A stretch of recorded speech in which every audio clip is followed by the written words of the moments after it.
I used to think quiet days were a blessing. At my age, peace feels like a rare kind of luxury, something you can't buy, something you don't even realize you're losing until one strange moment shatters it. For me, that moment came on a Wednesday evening, just after the sun dipped low and the world outside turned the color of copper. I had just finished wiping down my kitchen counters, humming the same old gospel tune my mother used to sing. The air smelled faintly of lemon cleaner and baked cornbread, the last bit from lunch. I thought I was settling into one of those long, gentle nights where nothing much happens. Then came the knock. Not loud, not frantic, just wrong. Like the person on the other side wasn't sure they should be there. When I opened the door, my neighbor Elaine stood on my porch. Elaine is a tough woman. Church choir leader, retired nurse, the type who never shows fear in her eyes. But that evening, her hands were shaking.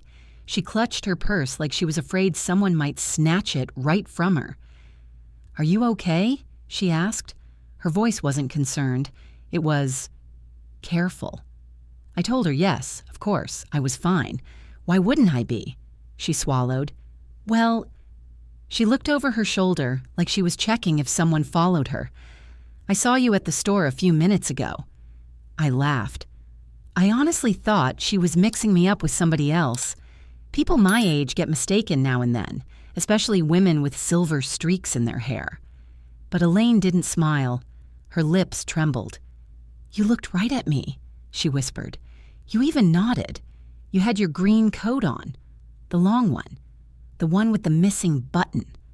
My blood turned cold, because I was wearing that coat right then, still buttoned, still missing the same button, and I hadn't stepped outside all day, not even to pull in my trash bin. I told her she must have seen someone else, but the words tasted strange in my mouth. Elaine just stood there, shaking her head. "No," she murmured. "I know your face. I've known it for 20 years. There was something else in her eyes, too. Something I didn't want to name. Pity. Pity mixed with fear. She didn't stay long. A minute late, or she was walking back to her porch, glancing over her shoulder like she expected me to appear again. I closed my door gently, too gently. Something in me was trembling the way her hands had. I tried to distract myself, boiled water for tea, folded the dish towels, turned on the news, but my mind kept circling back. How could someone look exactly like me? How could someone wear the same coat, move the same way, and nod at my neighbor with the same soft smile I've used for decades? I wasn't ready for what happened next. At 7:04 p.m., my phone buzzed. A notification from my Ring door camera. "Motion detected at your front door." My stomach tightened. It was probably a raccoon, or a delivery, or the wind catches a leaf the wrong way. I pressed play, and the tea mug nearly slipped from my hand. It was me, standing on my own porch, at 2 a.m. that morning. Same coat, same shoes, same silver streak in the hair, but not the same face. Mine has lines, laugh lines, a little sorrow pressed into the corners, a softness around the eyes that comes from decades of living and trying to do right by people. This face was smoother, harder. The eyes are colder. The mouth set into something that looked nothing like kindness and everything like calculation. She lingered by my door, leaned in toward the camera as if she knew exactly where it was. Her breath fogged the lens. Then she smiled. But it wasn't a smile. It was the kind of expression someone makes when they want you to know they're not afraid of you. Or worse, they're waiting for you. When the clip ended, I set my phone down with numb fingers. My kitchen suddenly felt too small, too quiet. The air felt heavier, like someone else was breathing in the room with me. I replayed the clip. Once, twice, 6 times. Each time, I noticed something new. The slant of her shoulders, the way she tilted her head like she was studying me through the device, the way her grin sharpened just a bit at the end. That grin. I hadn't seen anything like it since I was a child. Not on my face, but on someone else's. For the first time in years, I locked every window in my home. I checked every door twice. And with each click of the locks, a thought crawled up my spine like ice water. If I've been inside this house all day, then who is walking around town wearing my face? And why does she want people to believe that she's me? I didn't know it then, but that night was only the beginning.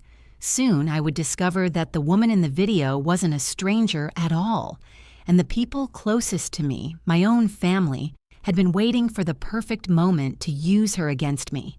I always thought I understood the rhythm of my own life. At 67, routines feel like anchors. You wake up with the same morning light stretching across your living room. You brew the same coffee your husband used to love. You check the same yard you've tended for decades.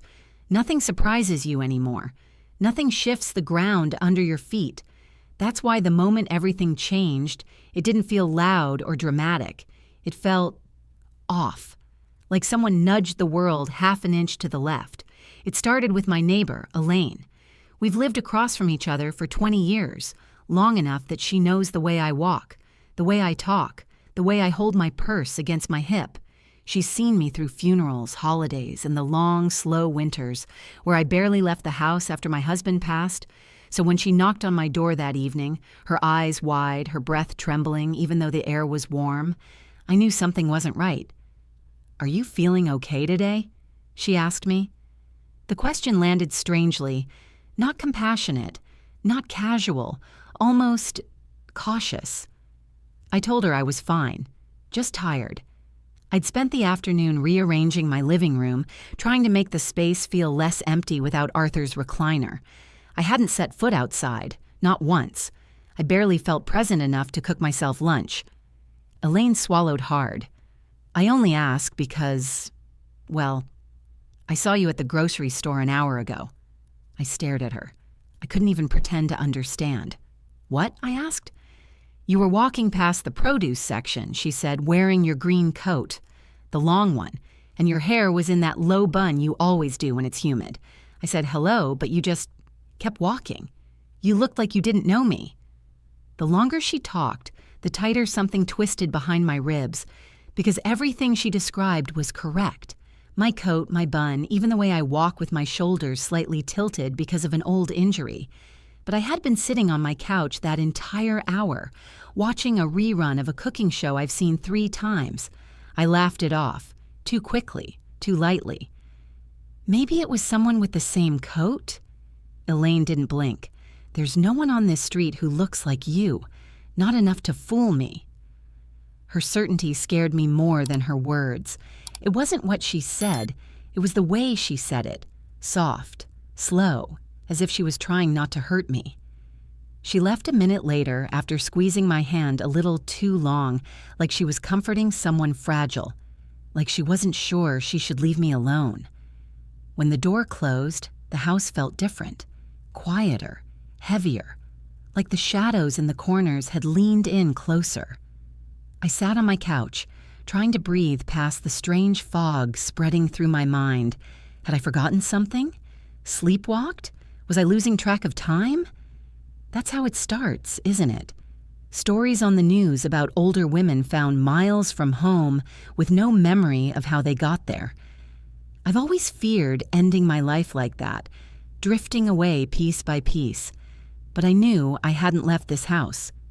My coat was still draped over the dining chair. My shoes are still tucked beside the door. My purse was still resting under the mirror, untouched. I pressed a hand to my chest, feeling my heartbeat thump a little too hard. I wasn't scared of a stranger. I was scared of myself. Then, just as I stood to make tea, my phone buzzed. Motion, detected at your front door, 2:03 a.m. The timestamp alone felt like a hand pressing cold fingers against my spine. I tapped the video. At first, the porch light flickered. Then a figure stepped into view. My breath caught. It was me. Or someone who moved exactly like me. Someone who wore my coat. Someone who had my posture, my height, even my silver streak curling over her left ear. But the face wasn't mine. It was my face without softness, without warmth, without age. A version stripped of everything that made me who I am. A colder rendering, like a painting retouched by someone who didn't understand the person behind the eyes. She leaned forward, pressing her face close to the lens, as if she knew I would watch this later, as if she wanted me to see her clearly. Then she smiled. It wasn't a kind smile. It wasn't even human. It was the smile of someone who knows something you don't. Someone who has already stepped into your life, moved your belongings, breathed your air, and left the faintest scent of fear behind. When the clip ended, I realized I was gripping my phone so tightly my fingers hurt. I locked every door in the house, turned on every light, stood in the center of my living room like a woman waiting for a storm she couldn't see. And a question echoed in me, louder than my heartbeat. If that wasn't me, then who is walking through my town wearing my face? The next morning, sunlight spilled through my curtains like nothing had happened at all. That's the strange cruelty of daylight. It makes you question your own fears, makes the impossible feel like a dream you exaggerated in the dark. For a moment, I almost convinced myself to let it go. Almost. I stepped into my living room, the hardwood cool under my feet, and opened the window blinds. The neighborhood looked as ordinary as ever. Mr. Clark was jogging past with his old golden retriever, waving at anyone who glanced his way. Kids rode their bikes toward the park at the end of the street. The air smelled like fresh-cut grass and someone's bacon frying next door. The world was normal. But I wasn't. As I brewed my morning coffee, my hands trembled slightly, not from age, but from the memory of that frozen smile staring at me through the camera. I didn't tell my son about it. I didn't tell anyone. A part of me was embarrassed. Another part was terrified of what they might think. People my age, we don't get the benefit of the doubt. One strange story, one confused detail, and suddenly everyone wants to send you for evaluations, tests, and check-ins. I've seen it happen to friends at church. One slip becomes a label. One worry becomes a diagnosis. I thought of Elaine's face again, how cautious she looked, how pitying. I tried to push the feeling aside by cleaning, something familiar and grounding. I wiped the kitchen counters, rearranged the spice rack, and fluffed the couch pillows. But as I moved through my house, little things began to bother me. Small things. Things too subtle for anyone else to notice, but unmistakable to a woman who has lived in the same space for decades. My reading glasses weren't on the coffee table where I always leave them. They were on the windowsill. A throw blanket I folded last night was now draped unevenly over the armchair. My bedroom door, always closed, was open, and the hallway smelled faintly of perfume, not mine. A sharper scent, floral but metallic at the edges, like something too sweet to be real. I stood there for a long moment listening. The house was quiet, still, but not empty. Grief has taught me that silence can have personality. After Arthur died, silence felt heavy and tired, like it was grieving with me. But today's silence felt crowded, like someone else had been breathing in it recently. Around noon, my phone buzzed. It was my son. "Mom, you doing okay?" he asked casually, but there was something in his tone, a slight strain. I told him I was fine, just staying in today. He hesitated. "I heard you were out yesterday. Elaine said she saw you at Greenway Market." My stomach dropped. So Elaine hadn't kept it to herself, and my son didn't sound confused. He sounded concerned. The concern people use when they're already picturing doctors and clipboards. "I wasn't out," I said quickly. "I stayed home all day." "Oh," he replied. "Maybe she mixed you up with someone else." But his voice told me he didn't believe that. Not entirely. Before hanging up, he added gently, "If anything feels off, you'll tell me, right?" The words made my chest tighten. When your own child asks that, you can't help but wonder if they're already imagining you slipping away. After the call, I found myself sitting in Arthur's old recliner, the one I'd pushed to the corner but never had the heart to throw away. The cushion still held the faint shape of his body. The memory of his laugh drifted through me. He always said, "You're the sharpest woman I know, May. No one pulls one over on you." I held on to that sentence like it was a lifeline, because that afternoon, when I checked the Ring app again, something new appeared on the feed. At 6:17 a.m., just before sunrise, someone had walked past my driveway, not on the porch this time, just passing by, wearing my green coat, my bun, my slanted stride. But the frame caught something else. She turned her head just enough that I could see a scar along her jawline. I don't have a scar.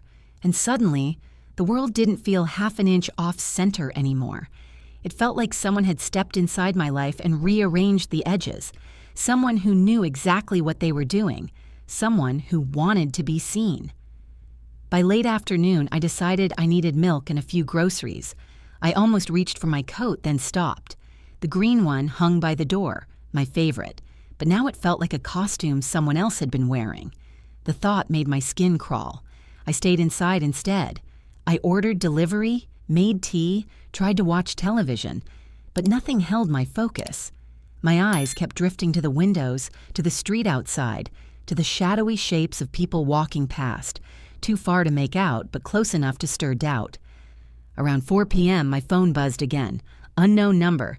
"Thanks for the help today, ma'am. Same time next week?" I frowned. No picture, no name. Just that one sentence that made my heartbeat tighten. I replied, "Who is this?" No answer. Something in me twisted, a deep, instinctive warning. Whoever that message was meant for, it wasn't me. Or maybe it was meant for the person pretending to be me. I set the phone down, trying to calm myself, but another message arrived, this time from the Greenway Market app. "Your receipt from today's purchase is ready to view." My throat went dry. I clicked it open. Bananas, bread, ibuprofen, 2 bottles of elderberry syrup, lotion, lavender, 1 prepaid Visa gift card, total $78.43, paid with debit, May W. Benson. My name, my card, my purchase. Except I hadn't bought any of it. My first instinct was to call the bank, but something stopped me. The gift card. Why would someone buy that? To give it away? To use it later? Or because it couldn't be traced easily? My second instinct was worse. What if the person pretending to be me had access to my wallet, my purse? I ran to check. My purse was exactly where I left it under the mirror. I opened it with trembling fingers. Cards, all present. ID, still there. Cash, untouched. No one had stolen anything. Someone had copied me. Not just my face, my habits, my details. Enough to use my name without raising questions. Fear prickled along my arms. I tried calling the store. An employee named Brian picked up, his tone casual and friendly. "Yes, ma'am, I remember you," he said immediately when I asked. "You came in around 3, looked a little tired. I asked if you needed help finding anything." My voice felt paper thin. "Brian, I wasn't there." He gave a short, awkward laugh. "I mean, maybe it wasn't you, just someone who looked like you?" But his voice betrayed him. He knew what he saw. I asked him gently to describe her. He hesitated, then said, "She walked just like you. Same coat, same purse, same hair. The only thing different, her face looked a little younger. Not by much, just smoother. Like she'd had a good night's rest." The way he said it, uncertain, uneasy, told me he was questioning his own memory. I thanked him, hung up, and sat down slowly at my dining table. The room suddenly felt too bright, too revealing. I could feel something pressing on the inside of my ribcage. Not pain, not panic, but the ache of having your truth questioned by the world. It's a special kind of loneliness, the kind no one warns you about. The loneliness of knowing the facts but having everyone else see a different version of reality, a version wearing your face. I rubbed my temples, willing myself not to cry. My eyes landed on Arthur's picture, hanging above the mantel. His smile, warm, steady, grounding, looked almost alive in the fading afternoon light. "I'm not losing my mind," I whispered to him. "I know what I saw." But even as I said it, a small voice whispered back, "What if you're wrong? My phone buzzed again. This time, it was a voicemail from an unknown number. I pressed play. A woman's voice, soft, low, hauntingly familiar, whispered, "Tell your neighbor to stop following me." My blood turned to ice, because the voice sounded almost like mine. After the voicemail, I couldn't move for a long time. I sat there frozen, listening to the last echo of that voice, my voice but not mine, fade into the quiet of my living room. It felt like the walls had drawn closer, like the air itself was listening. My hands shook as I set the phone down. I wasn't imagining things anymore. Something was happening, and whoever that woman was, she knew Elaine had seen her. She knew my neighbor's name. She knew she was being watched, and she wanted to warn me or threaten me. I couldn't tell which. I stood up and walked through the house slowly, forcing myself to notice everything with clear eyes. When the world starts lying to you, you cling to the things that still tell the truth. But as I walked from room to room, the truth felt like it was slipping through my fingers. In the hallway, the framed picture of my son and his wife was crooked. Not just slightly, tilted as if someone had bumped it or tried to take it down. The laundry room light was on. I hadn't been in there in 3 days. My pantry door was open 2 inches, and on the kitchen counter, a glass sat upside down. I never store my glasses that way, ever. It was like someone had been searching for something. My throat tightened. I moved silently to my bedroom, the one place I still thought was mine alone. The first thing I noticed was the smell. A faint trace of perfume lingered in the air, sharp, floral, and unfamiliar. Not like anything I'd ever worn. The second thing I noticed was the closet door. It was shut. I always leave it open. I reached out with shaking fingers and slid it open. For a moment, I couldn't breathe. My green coat wasn't hanging where it should be. It should have been between my Sunday dress and the beige jacket Arthur bought me for Christmas the year before he passed. But the space was empty. My coat, the coat that woman wore at the store, was gone. I stepped back, clutching the frame of the door to steady myself. The world tilted for a moment, like my mind couldn't bear the weight of what it meant. She hadn't just copied me. She had been inside my house. I wanted to scream, but the sound died in my throat. Instead, I checked under the bed, the shoe rack, the dresser drawers, every pocket of space where something could be out of place. A pair of my slippers had been shifted, the left one angled slightly outward, as if someone had tried them on. My jewelry box was open. The velvet lining looked disturbed. A single earring, just one, was missing from the pearl set Arthur gave me on our 20th anniversary. Not stolen, not taken for value. Taken because it meant something personal. A chill spread through me. Not fear anymore, but something deeper. Violation. This wasn't random. This wasn't a coincidence. Someone had walked through my life, touched my belongings, breathed my air, and said things just enough to make me question myself. It was a message, a quiet one, a careful one, and the message was, I've been here. My legs felt weak, so I sat on the edge of my bed and tried to gather myself. That's when I saw it. A folded piece of paper is on my nightstand, not my handwriting, too sharp, too deliberate. My breath caught as I opened it. 4 words, written in a hand I didn't recognize, but that made my heart pound with an old, forgotten instinct. Stop looking for me. A tremor ran through my arms. I read it again and again. Stop looking for me. But I hadn't been looking. Not really. Not until now. I stood up too quickly and had to grab the edge of the dresser to steady myself. The note trembled between my fingers. I checked the front and back. Nothing else. No signature. No explanation. Just that silent, chilling warning. My phone buzzed again. A second voicemail from a different number. Hands shaking, I pressed play. This time the voice was clearer, softer, almost sorrowful. "You're not supposed to see me yet." Then the voicemail cut off. My knees buckled. and I sank onto the bed. Not supposed to see her yet? Yet? The word rang in my mind like a bell. Who was she waiting for? Why was there a schedule? And why did it feel like she was following a plan that involved every detail of my life? I looked around my room, my sanctuary, now tainted with questions I couldn't answer. I whispered into the empty air, not knowing who I was speaking to anymore. Why are you doing this to me? But the room held its silence, thick, heavy, and growing colder by the minute. That night, sleep refused to come. I turned off every light, climbed into bed, and pulled the blankets up to my chin, but my body stayed alert, rigid, as if it knew danger was close even when my mind tried to deny it.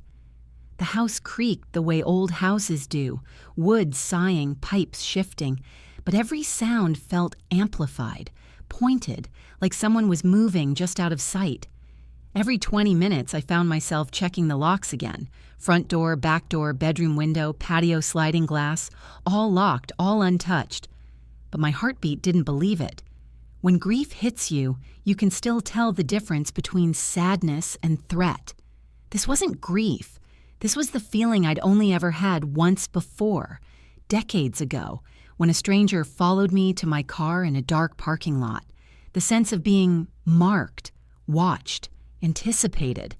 Around midnight, I stopped pretending I could sleep and sat at the edge of my bed, staring at my quiet, shadowed room.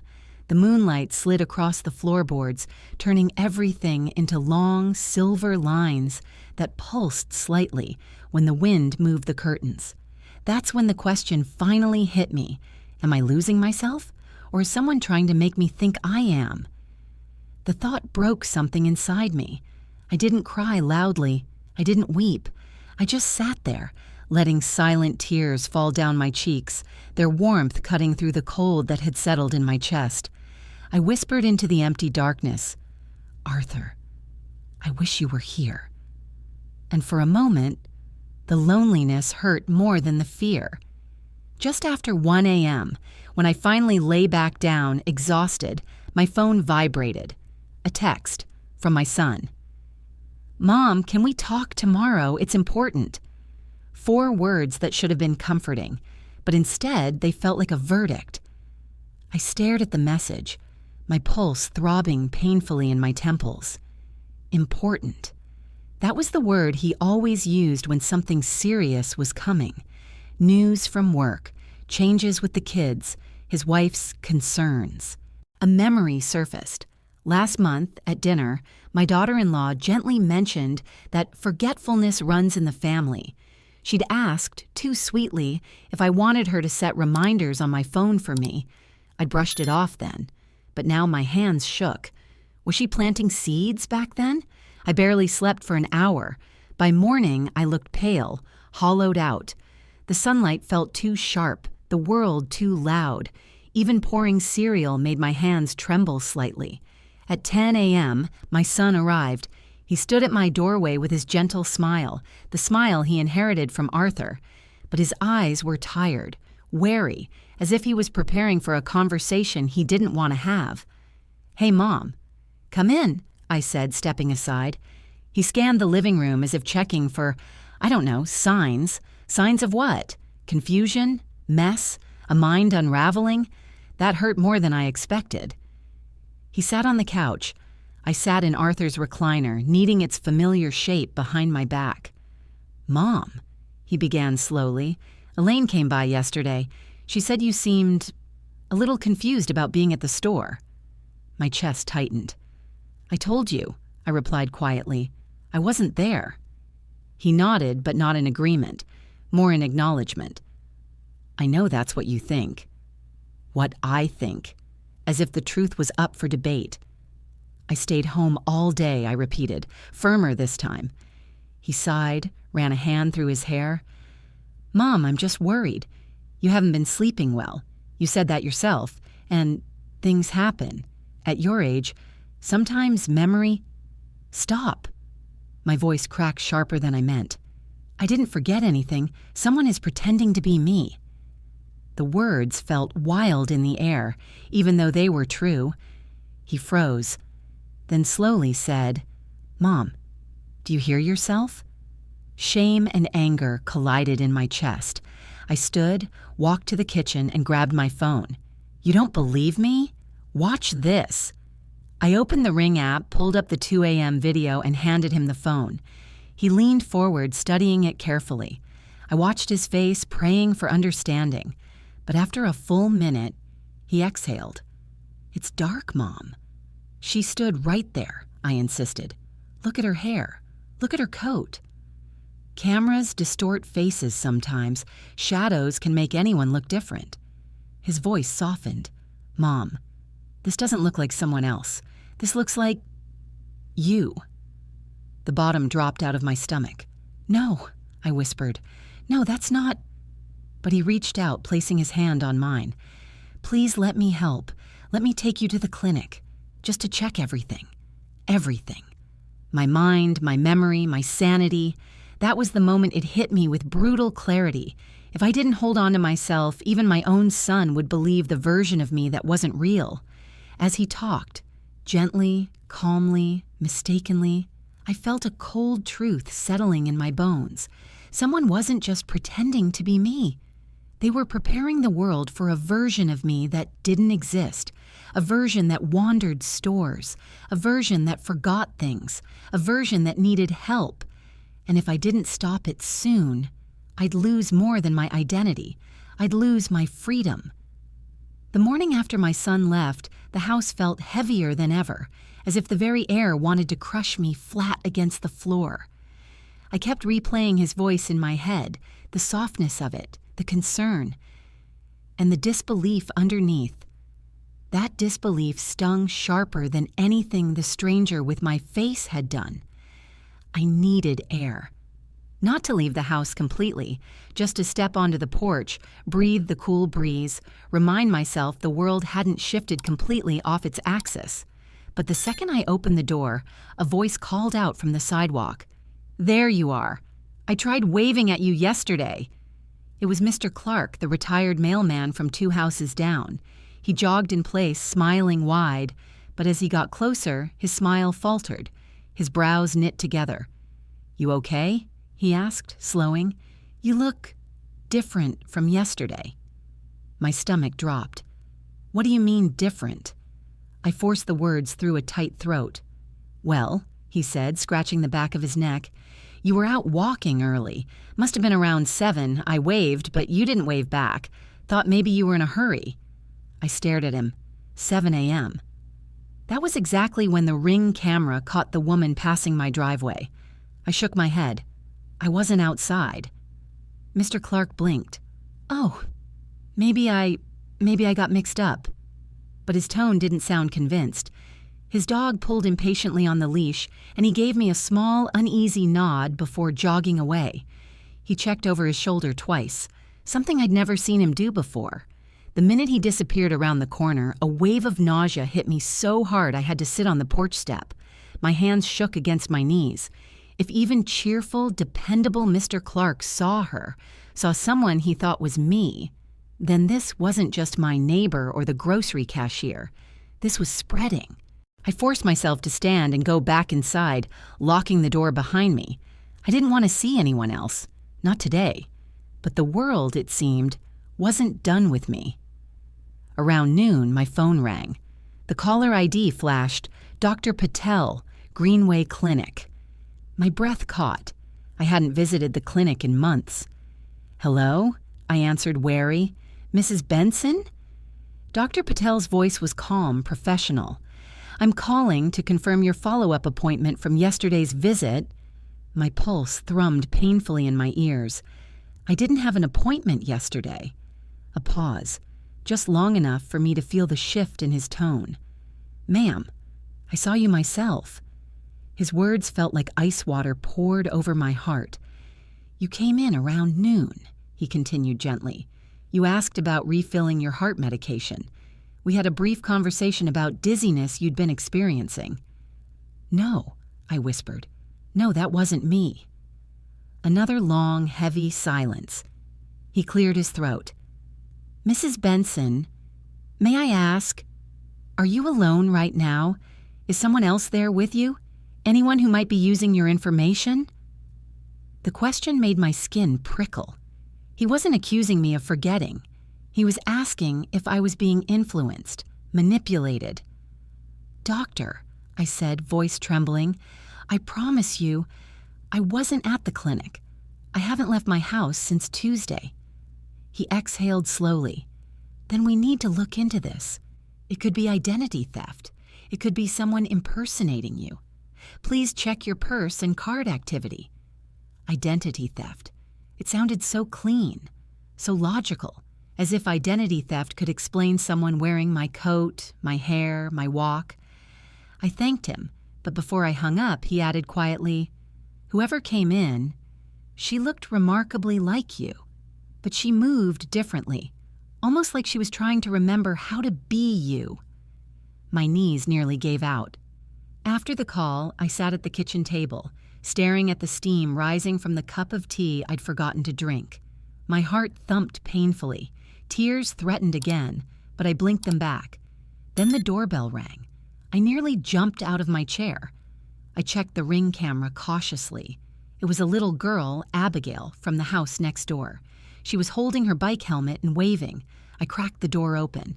"Hi, sweetheart, everything okay?" She nodded enthusiastically, then said something that froze the breath in my lungs. "I saw your twin yesterday." "What?" I choked. She beamed, innocent and oblivious. "She looked just like you, but she didn't smile. And when I said hi, she stared at me funny, like she didn't know my name." My vision blurred for a moment.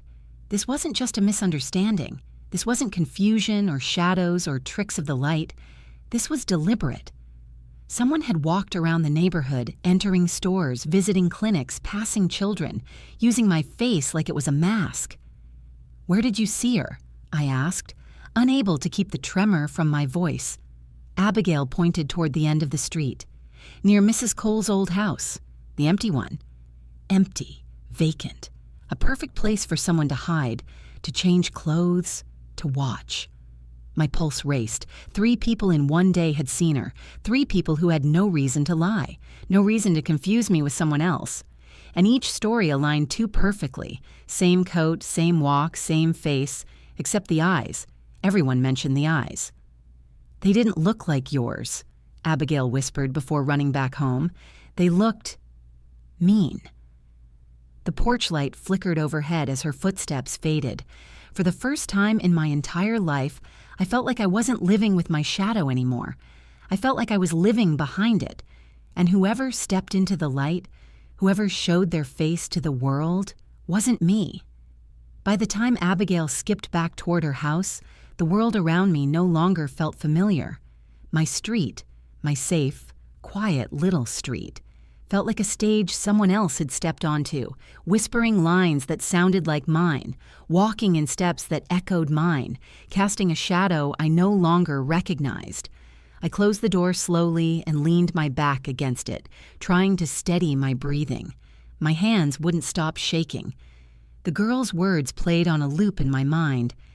"She looked just like you." But she didn't smile. She stared at me like she didn't know me. I pressed a hand against my forehead, trying to push away the ache pulsing behind my temples. I needed clarity. I needed proof.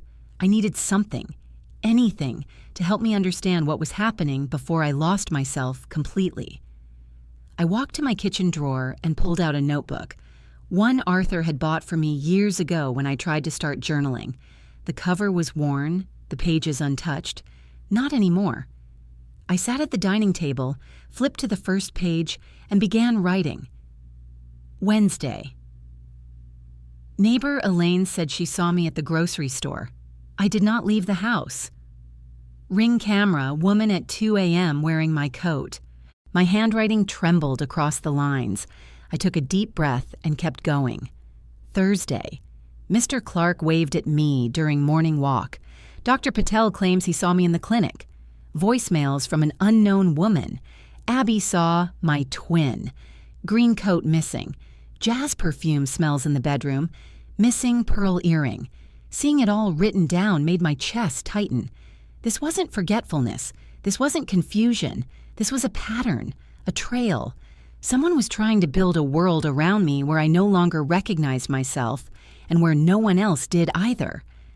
I stared at the page, and an unsettling realization washed over me. If everyone believes she's me, then the world will stop believing I'm me. My eyes drifted toward the window. From where I sat, I could just barely see the edge of the street where Abigail had pointed, the direction of Mrs. Cole's empty house. That old place had been abandoned for months after the estate sale. No one lived there. No one checked on it. No one went in or out, except maybe someone who didn't want to be seen. A chill slid down my spine. "What are you doing?" I whispered to myself, shaking my head. "You're an old woman, not a detective." But another voice, quiet, steady, rose beneath my fear. "You're a woman who has survived harder things than this.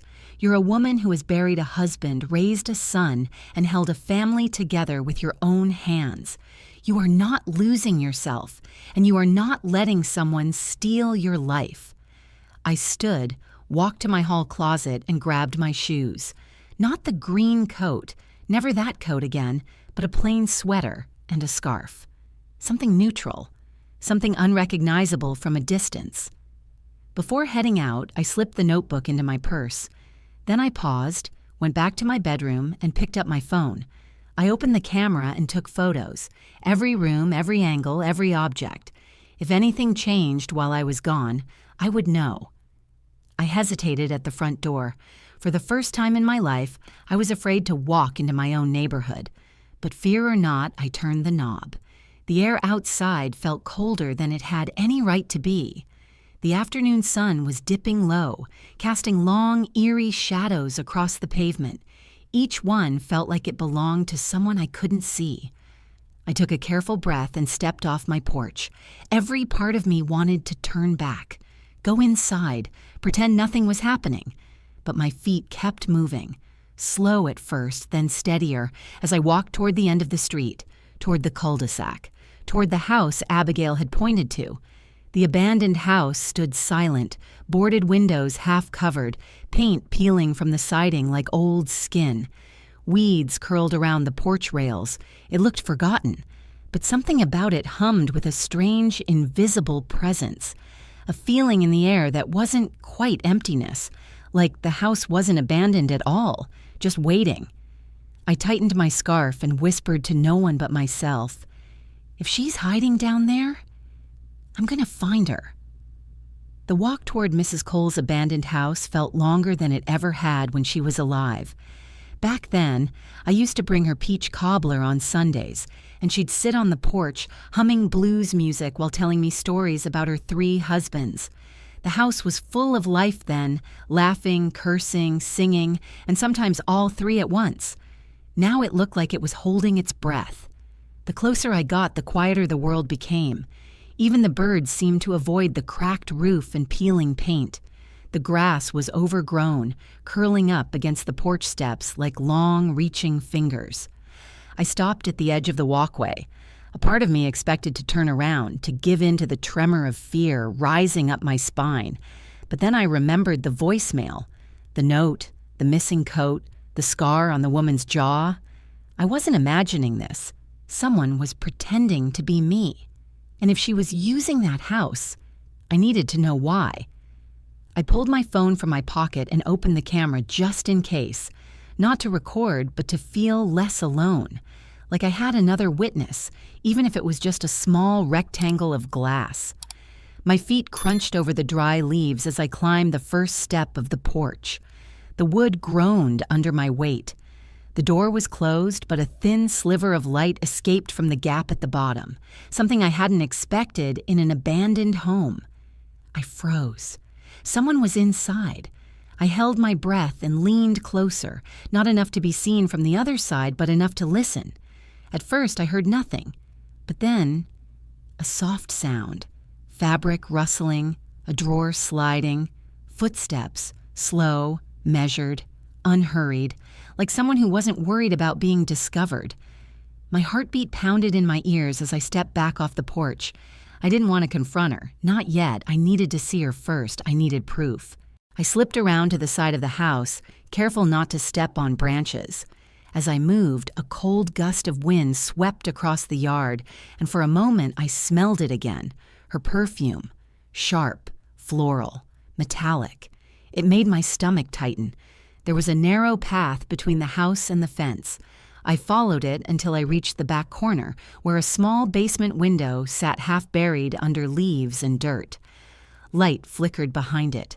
I crouched slowly, my knees protesting, and brushed away the leaves with trembling fingers. The glass was dusty, smeared with fingerprints. Not mine. I wiped a small circle clean and leaned forward. At first, all I saw was part of the basement. Concrete walls, an old shelf, a box of Mrs. Cole's sewing supplies. But then movement caught my eye. Someone stepped into view, and my breath stopped. Even through the grime of the window, even from that terrible angle, I knew immediately. It was her, the woman with my face. She wore my green coat again, my bun. My slanted gait is from the old hip injury, and the pearl earring, the one missing from my jewelry box, glinted faintly under the basement light. I clamped a hand over my mouth to stop the gasp rising from my throat. She was standing in front of a small mirror propped on a crate, studying herself. No, studying me. Turning her head slowly left and right, adjusting the collar of the coat and smoothing the streak of silver in her hair with clinical precision, as if she were practicing, as if she needed to get it perfect. My pulse thundered so loud I thought she might hear it. For a moment she paused. Her body went still. She tilted her head slightly like she sensed something, the way an animal senses a shift in the air. Then, in one fluid motion, she reached into her pocket and pulled out something small and familiar, my lipstick. She uncapped it and applied it slowly, her eyes never leaving the mirror. The same shade I've worn for years. Berry plum. The shade Arthur used to say brightened my whole face. Seeing it on her felt like a violation so deep it made my stomach churn. As she applied it, her lips curved, not into a smile of joy or pride, but into something colder, sharper. A calculated smile, a practice smile, a smile meant to fool. I swallowed hard, forcing the burning in my throat down. I wanted to run. I wanted to scream, but something stronger held me there. Some old stubbornness carved into the bones of women who've lived long enough to know when running solves nothing. Then she did something that made my heart stop. She turned toward the window, not fully, just enough for the light to catch the right side of her face, and I saw it. The scar, thin, pale, running along the jawline like a healed wound from long ago. I jerked back instinctively, my knee scraping against a rock. The pain shot up my leg, but I didn't dare make a noise. When I dared look through the window again, she was gone from view. The basement was empty. No footsteps, no rustling, just silence. Cold, suffocating silence. Then behind me, a floorboard on the porch creaked. Once, slowly, my lungs froze. Someone was above me. Someone was standing on the porch, right above where I crouched. I didn't turn, I didn't breathe. I just stared at the basement window, waiting, praying, not to see her face reflected in the glass. But no face appeared. After what felt like an eternity, the creaking stopped. Footsteps moved away, faint, measured. Then the sound faded completely. I stayed crouched another full minute before I dared to move. When I finally stood, my legs shook so violently I had to grip the fence to stay upright. I glanced toward the porch, but no one was there. The house was silent, still, watching. As I backed away slowly, every instinct in me screamed one truth, louder than fear, louder than reason. She knew I was there, and she wasn't afraid. By the time I reached the sidewalk, every muscle in my body felt like it had turned to water. My legs wobbled beneath me, my breath shuddered in and out. I wasn't young enough anymore to run, but fear has a way of teaching the body new tricks. I kept my eyes locked on the cracked pavement in front of me, too afraid to look back at the house. What if she were there?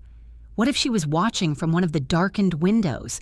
What if she was already following me? The thought pushed me forward. I didn't realize I had dropped my scarf until the wind tugged it from behind. I stopped, half-turned, and froze. It wasn't the wind. Someone was holding the other end of my scarf.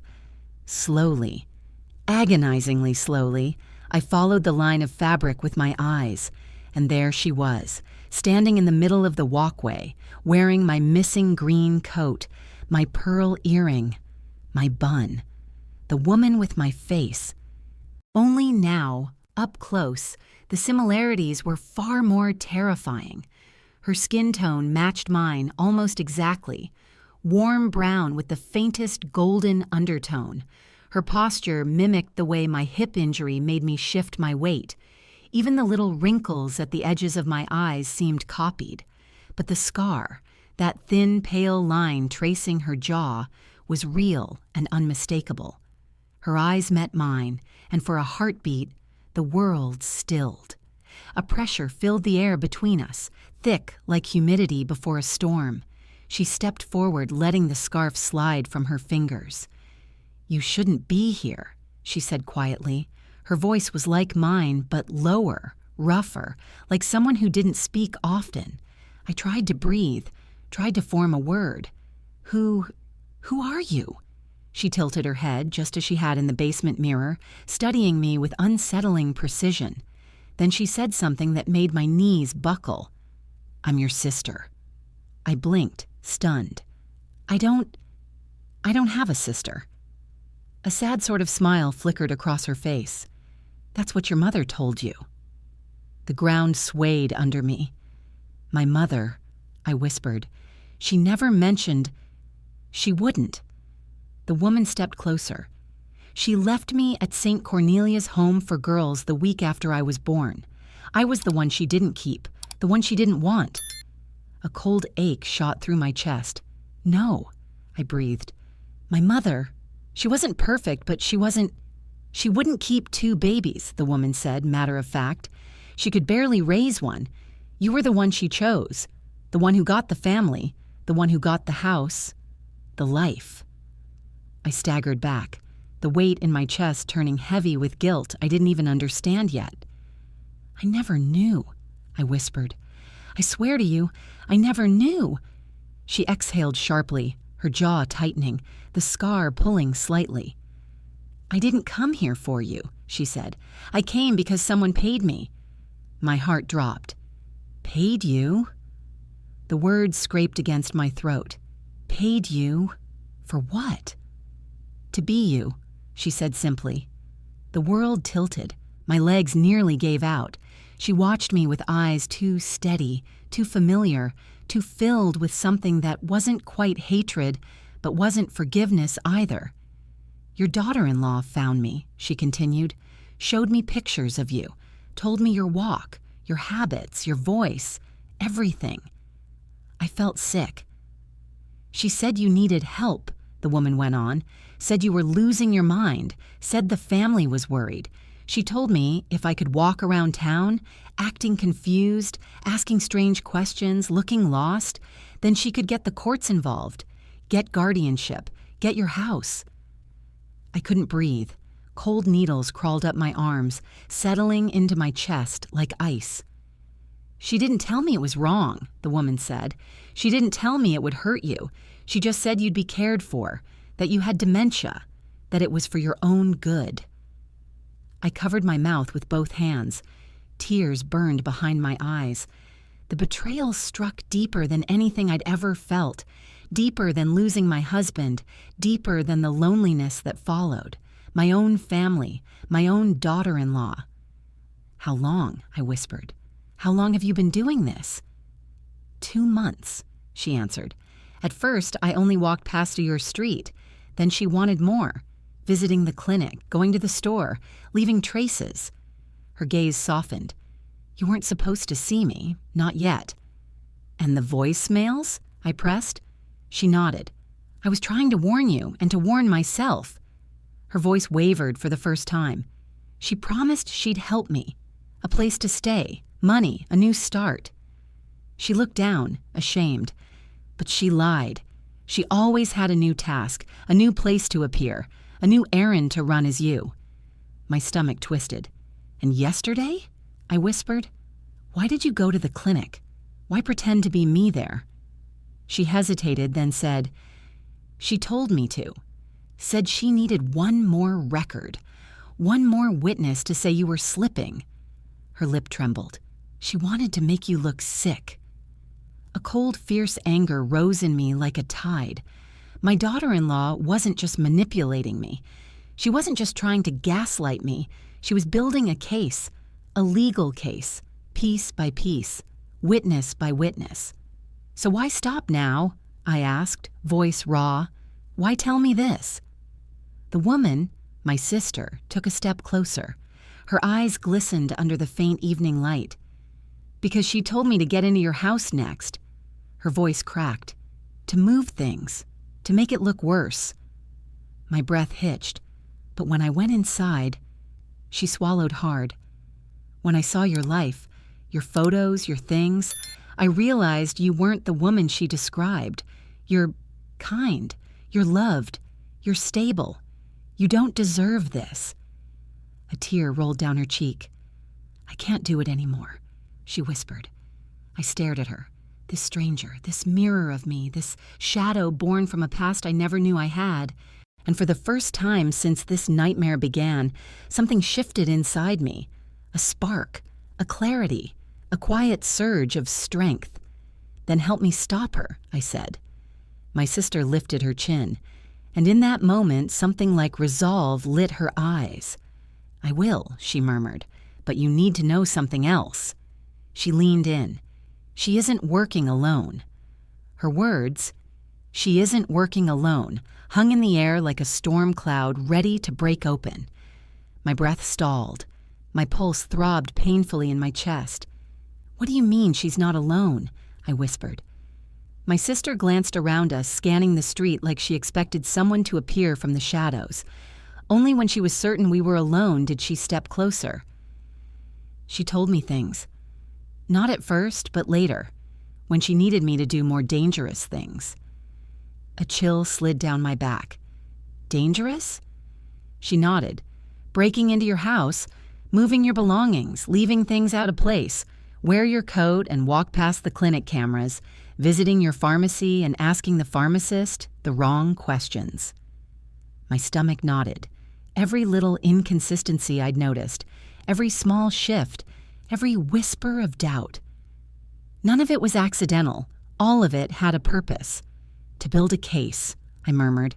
A case that I'm losing my mind. Yes, she said, but she wasn't the one who came up with that idea. I blinked. My throat tightened. What do you mean? She hesitated, then looked into my eyes, really looked, with something fragile and almost apologetic. She said your own son agreed. My world cracked open. No, I breathed. No, my son. He didn't plan it, she said quickly. But he's scared. She made him scared. She's been telling him you were forgetting things, misplacing objects, repeating stories. She told him you almost set the stove on fire. I've never done that, I whispered, horrified. I know. Her voice softened, but he believed her because she showed him evidence. What evidence? She exhaled shakily. I helped her make some of it. The words hit me like a slap, hard. I could barely stand. She lowered her eyes. I regret it now. I shouldn't have trusted her. My voice broke. What did she show him? Pictures, she said, recordings, videos of me, pretending to be you, wandering around the street, leaving the front door open, dropping your purse in the driveway. She showed him the clip of me shaking at the pharmacy counter. My legs threatened to give out. He thought you were declining, she said softly. That's why he suggested getting ahead of it. You know, guardianship, medical decisions, finances. Tears stung my eyes, hot and sudden. My boy, I pressed a hand to my mouth. He wasn't trying to hurt me. He was trying to protect me. Because she made him think I needed it. My sister nodded. He's not the mastermind. She is. I sank onto the low brick edge of Mrs. Cole's lawn, my legs unable to carry the weight of this betrayal. But why? I whispered. Why go this far? Why tear apart my life? Why try to take everything from me? My sister swallowed hard. Because she found something. My heart thudded painfully. Something? I repeated. Found where? In your husband's old documents, she said. A box you kept in your attic. My breath hitched. The box. The one Arthur told me never to open until I needed to. She searched my house? I whispered, horrified.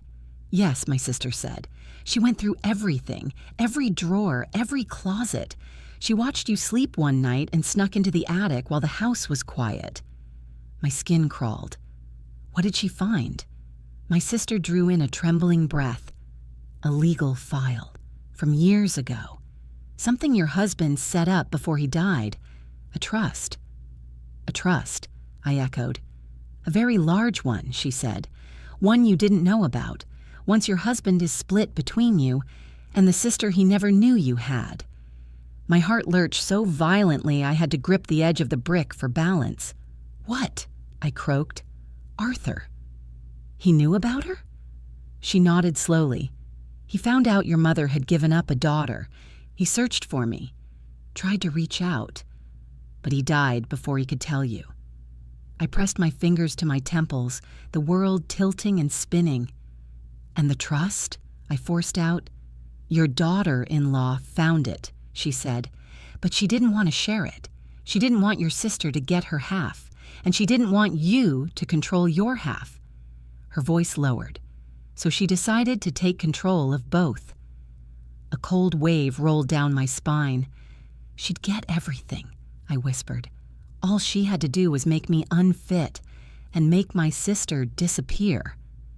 My sister nodded. She planned to report me as unstable first. Then, once she had guardianship, she'd erase me from the trust. She even asked me to leave town afterward, permanently. My breath caught. Did she threaten you? Not directly, she said, but she made it clear I wouldn't survive long if I stayed. Silence settled between us, thick, suffocating. The betrayal, the manipulation, the careful orchestration, it all clicked into place like a horrifying puzzle. And then, something inside me shifted, a quiet, familiar strength. One women my age rarely get credit for, the strength of someone who has spent decades surviving storms without expecting shelter. I stood slowly, wiping my face. If she wanted to take my life from me, I said softly, she should have chosen someone weaker. My sister's eyes widened slightly. So what do we do? She asked. I looked back at the abandoned house, then toward my street, then down at the notebook in my purse. We fight, I said, and we start by taking back the truth. It took 2 days to gather everything. 2 days of barely sleeping, barely breathing, barely believing the world I had lived in for 67 years could unravel this quickly. My sister, my unexpected shadow, helped me gather the receipts, the notes, the messages, the ring recordings, the clinic confirmations, the neighbors' statements. She showed me where she kept the fake hair bun, the copies of my coat, and the makeup used to blur her scar. Everything was evidence. Everything was a thread leading back to one woman, and everything felt too big for me, too cruel, too calculated. But on the morning of the 3rd day, my son called. Mom, we're coming by. Can you be ready in an hour? We. Of course, it was we. I'm ready, I said quietly. I wasn't, but I had no choice. My sister stayed hidden at the end of the street, waiting for my signal. We had a plan, a careful one, because the truth wasn't going to matter unless I showed it in the right way, at the right moment, with witnesses. At exactly 11:02 a.m., my son's SUV pulled into my driveway. He climbed out first, looking tired, nervous, unsure. And then she stepped out.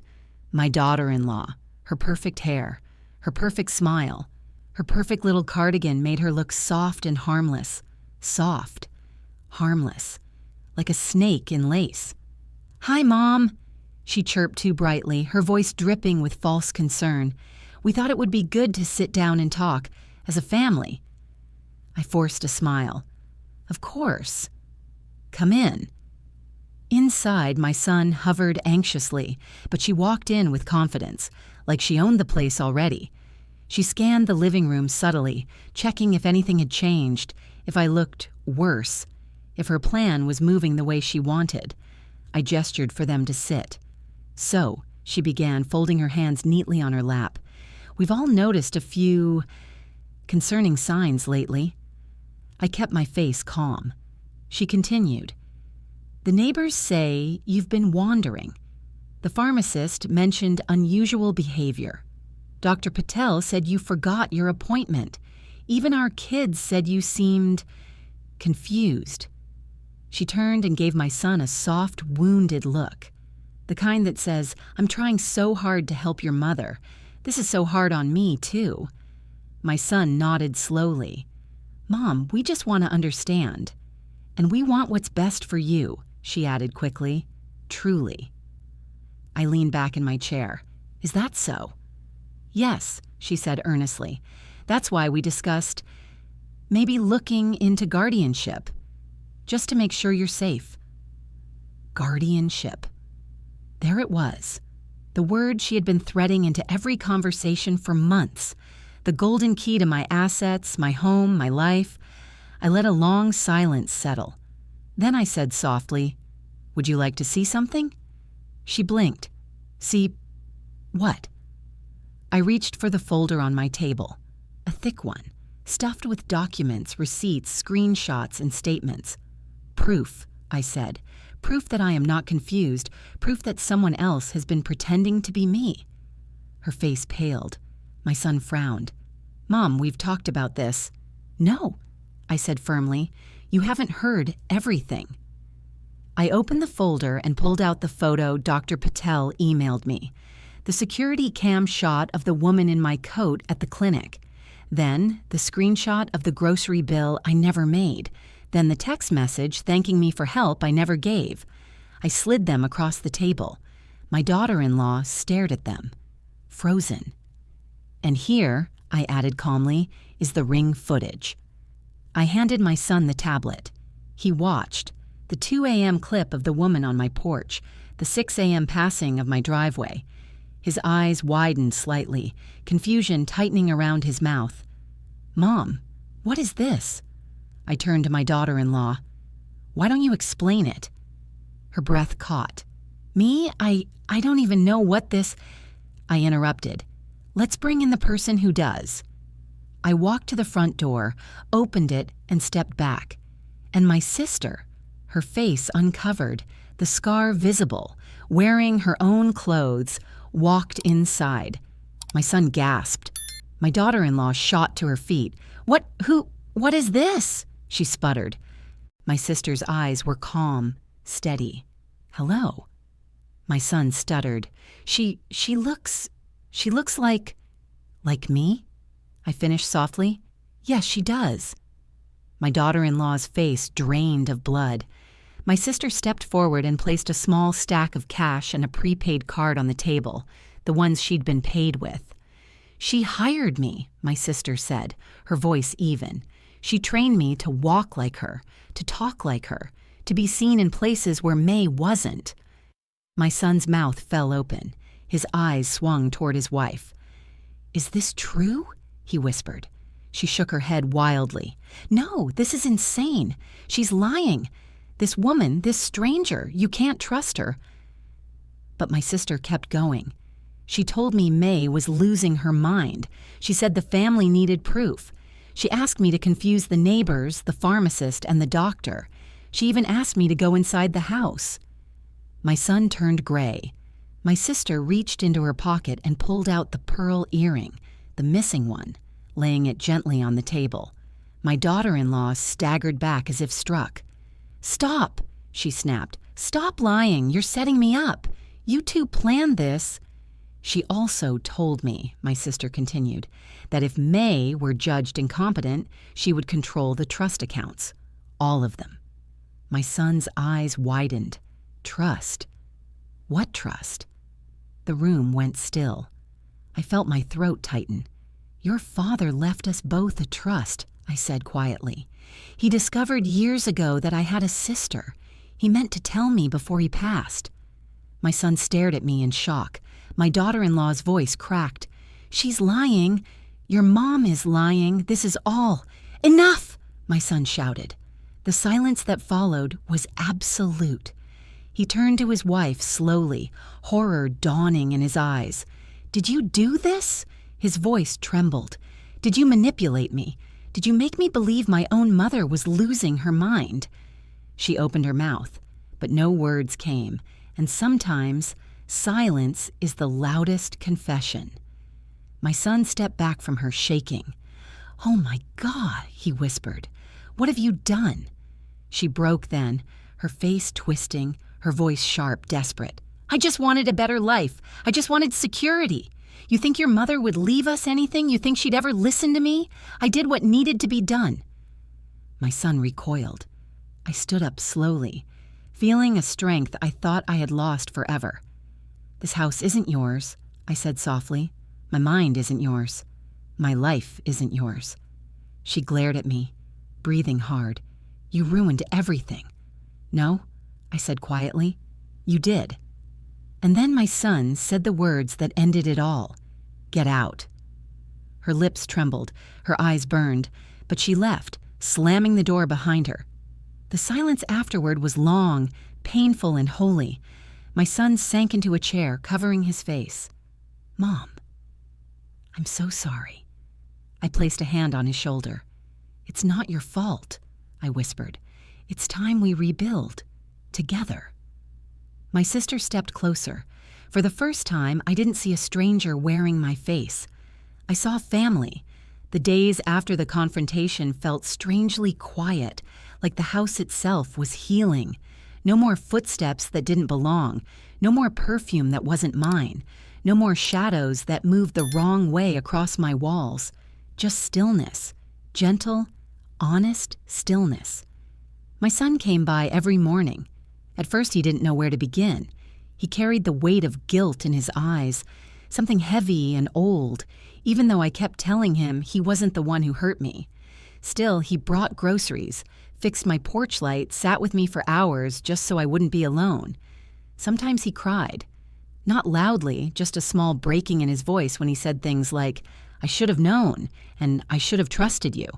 I would touch his hand and say, you trusted the person you loved. That isn't a sin. And every time, he squeezed my fingers like he was relearning what love was supposed to feel like. My sister stayed in a small motel downtown for a few days while we sorted everything. She didn't want to intrude. She didn't want to upset the balance, as she called it. But on the third day, I invited her for dinner. We sat in my kitchen, two women who shared a face but not a childhood, passing bowls of food, speaking quietly, searching for pieces of each other in the small gestures we recognized. She cut her cornbread the same way I did. She closed her eyes when she took the first sip of tea. She tilted her head when she was listening.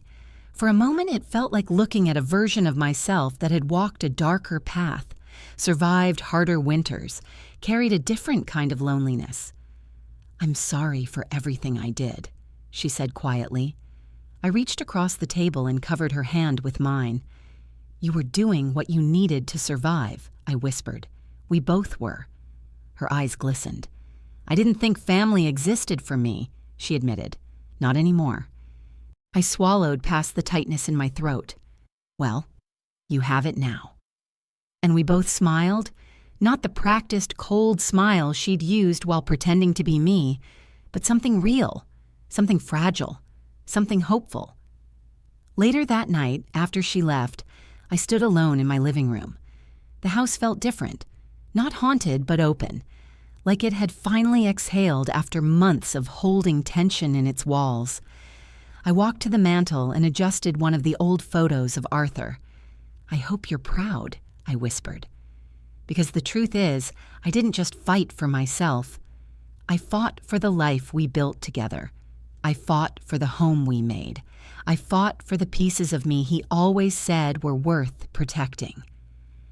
As I turned off the lights and prepared for bed, my phone buzzed, a single text, from a number I didn't recognize. My breath caught as I opened it. "She left the neighborhood, but she's not done. Call me tomorrow. A." I stared at the message, the familiar flutter of unease returning, not fear, but caution, awareness, the sense that the story wasn't quite over. I set the phone down gently on my nightstand. Maybe there would be more to uncover. Maybe there were deeper roots to this betrayal. Maybe the shadows holding my life hostage had longer reach than I realized. But for tonight, just tonight, I let myself feel safe. I crawled into bed, pulled the blankets around me, and let the quiet settle. Not the heavy, suffocating quiet I'd known these past weeks. This was different. This was peace, thin and delicate, but real. I closed my eyes and whispered into the dark, "I'm still here, and I'm not going anywhere."